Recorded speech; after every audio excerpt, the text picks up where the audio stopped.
We love hip hop. That's my brother right there. He made a post on Twitter, and it was something that we've been bringing up into this. I brought it up with a lot of guests about the scene, and because remember, we just did we're pretty much near the end, right? And we didn't talk about one thing happening in the Toronto rap scene. For lack of a better term.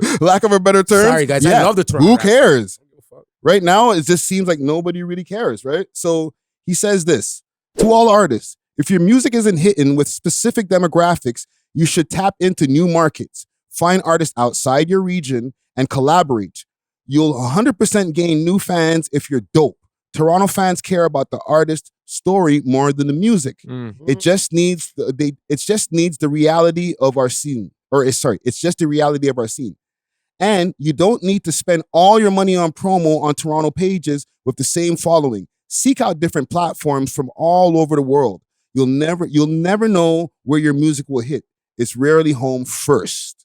I love that. Exactly. That is keep 6 solid. Yeah. Because you know what? Like, he is a Toronto platform, so he could easily be like, no, you have to go through us. But he's like actually giving game because I think he realizes that a lot of these people who maybe he's promoting are not going to pop off in Toronto because of whatever their context is, because of Toronto. And man, even Canada's a small market compared to other countries. We only have 35 million people here in the whole country. And only at like 100,000 are black. Yeah. I don't know about the black numbers in Canada. There's about 4 in this room right now. 3 actually.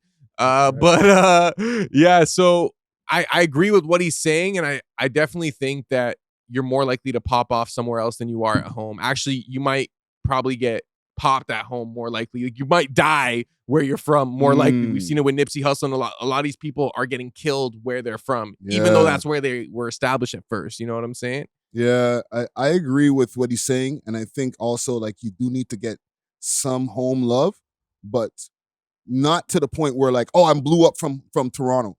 I feel like when you do blow up from Toronto is because you got the love of down south and other countries, right? That completes the mission. You know what I'm saying? You started bubbling here in Toronto, and then you went down south, connected with all the people that you needed to connect to. Now you're getting played on all their stations, popping up on all of their freaking blogs and podcasts. And when you come back home, they start treating you different, like you're a superstar, the way they weren't treating you before where you were bubbling. You know what I'm saying? And now you're the star. Yeah. You know what I'm saying? But your main bread and butter is not coming from here. It's never going to. Like, go ahead. My bad. If you get big somewhere else in the world, it's almost like Toronto wins too. Because now, like, look at Drake.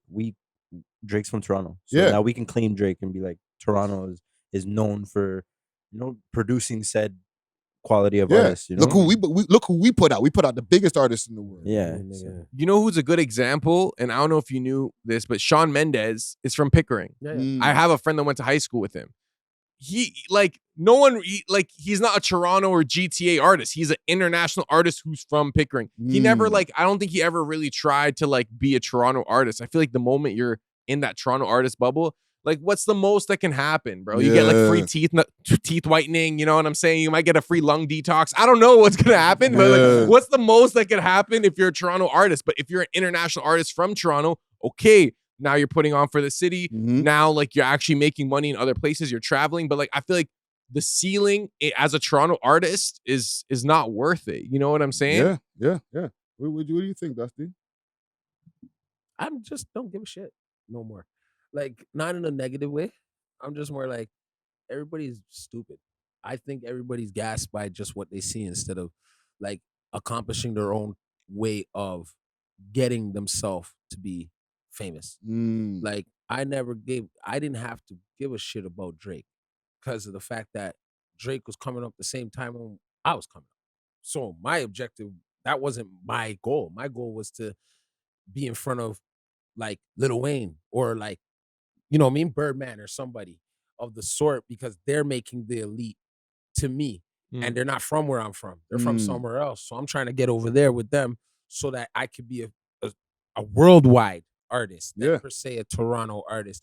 See, if you consider yourself a Toronto artist, then you're just always going to be a Toronto artist. Yeah. Now, now there's guys like what's his name? The black cute there, and he sings R&B. God damn it. Daniel Daniel Caesar. Caesar. How you read my mail again. Now look at Daniel Caesar. He's from here, right? It's just with your like Mendez. He's like from Pickering. But then what happened? He blew up to the point where we're just like, you gotta ask, where is he from? Yeah. Let's be real. Now, I'll give Roy Woods even a little bit of a blind. If you don't know Roy Woods is from Brampton, right? You're gonna be like listening to his new song that he has out 4 a.m, like that new one, and you're gonna be like, where's this guy from? Because there's no stamp on him as a Toronto artist. Yeah, it's almost a stigma. And but then at that point, isn't it up to the artist to put the city on? Yeah, like I'm on a Cash Money mixtape. All right, I'm like, so I like when I was on that mixtape myself, a lot of people were like, "Where are you from?" And when I say Toronto, like, I didn't think you were a Toronto artist.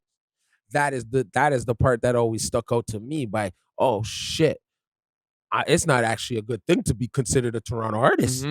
It's actually be a good thing to be considered a universal artist. Yeah. How did you get on that Cash Money fucking mixtape, Dusty Wallace? Because I worked my ass off and I didn't just stay in the pocket of Toronto to be on a what was it called them time? Rap sheet DVD. I didn't want to be on that. I wanted to be on the Cash Money mixtape. So while these niggas is over here doing rap sheet DVD, I was like, yo, let's go over here, cuz. Let's see if we can get a bag for real. And we did.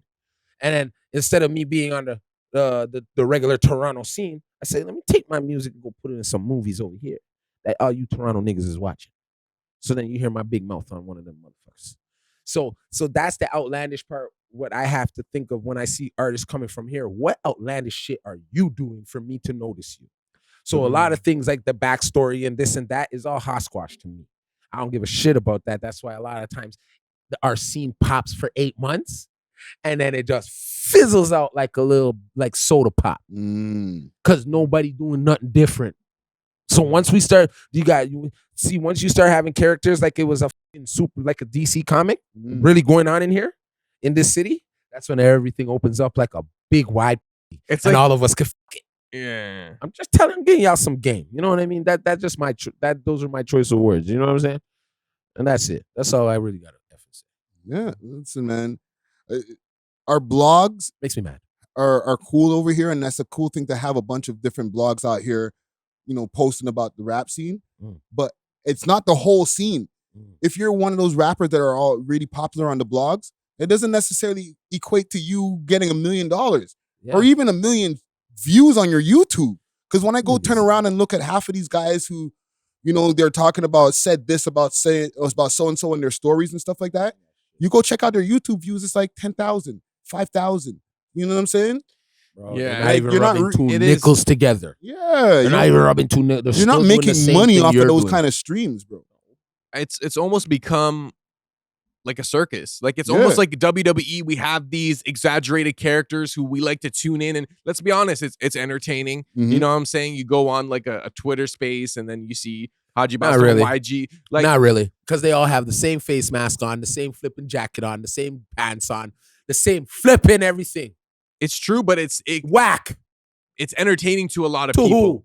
He's entertained. I'm entertained, but I'm also like a white. You know what I'm saying? I can't fool my black ass. Yeah, I do. Can't fool my black ass. Cause boo boo. Can't fool me. Because you're experiencing. I'm experiencing that. Like I know where you got it from. Outside looking in. You know what I'm saying? So and there are a lot of people like me, you know what I'm saying, who will be entertained by that. But I think the key is almost like you have to hide the fact that you're from Toronto if you're a Toronto artist. You got to let that be known once you make it. Don't come out the gate like, yo, I'm a Toronto artist from this specific street. You know what I'm saying? We're like, yo, where's he from, B? Yeah. You won't even make it out because, like, you know what I'm saying? Like, we're waiting at your front steps of your projects. Like, you think you was going somewhere? The proof is somebody like Toby. Yep. Okay? When I go, and I always bring his name up, but there's reasons, because I went and checked out his new music video on YouTube the other day, the black and white video, right? And the view count on it in 1 month was 1.1 million. And he is never posted on any of the blogs. He's not in note. He probably don't even want them. 1 month, 1 million views. He don't even want y'all posting Okay, him. that's breaking the needle.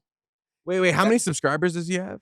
He has 24.6 thousand subscribers. Okay, he has 1 million 792 views. likes. We're not gonna act like the label's not helping with some of the. Of course it is. The I don't promo. know. It could be bought. It could be bought. No, but bot is one thing. Like you can buy views and they're fake views, but you also can do Google Play. Not Google ads, right? Ads, yeah. And there you People go. still have to watch the video for it to count as a view, or watch enough of the video for it to count as a view. No, trust me, the European boys are liking Toby. Right? Like the European scene loves him. And let's say even half of that is promo views. That's still 500,000 plus views. But yo, I'm not trying to hate on what Toby's doing, but 792 likes for 1 million views is crazy. Like, there's no way if you actually got 1 million organic views, you're gonna get. You know what I'm saying, Nacho, bro? Come on, I'm not gonna. Let's not pretend like that's normal.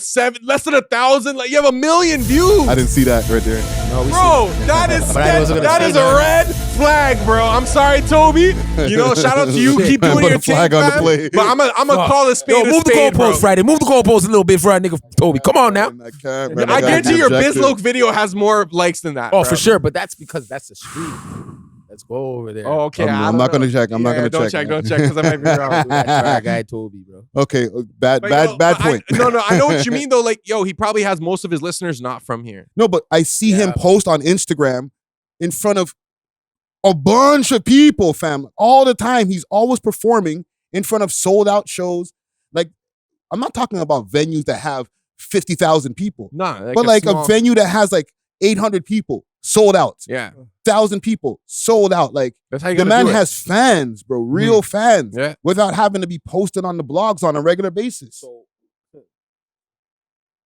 this is what it is. How do you care? Why do we give a f though about his numbers? Why? I only care if they're fake. Because if you're then it's deception, bro. If you're actually buying views to make it seem like you have 1 million views, but you don't, then you're lying to the audience. Okay. If you're a real guy, you'd be like, yo, I only got 10,000 views. Most rappers are lying to their audience. And I don't respect that. You know what I'm saying? Like, I don't respect fake numbers. So I'd rather to see the real numbers be low. So are we okay with just saying, just throw out rap music? Let's just throw it in the garbage. I mean, I make EDM. It's on the way out. I'm just asking. No. I feel you. I'm gonna be real. Like, I'll only listen to like older rap now because that's what I like. I like old school. But now most of the guys who were the older guys are the ones being brought up now. No, at least they had album numbers that were like tangible. They were tangible. Yeah, like those old. No. There was tricks too back in the day. They used to buy. Rockefeller used to buy the albums. Yeah. And buy them back. Not just Rockefeller, like everybody. major labels who used to buy a few thousand copies. Going back. We love hip hop.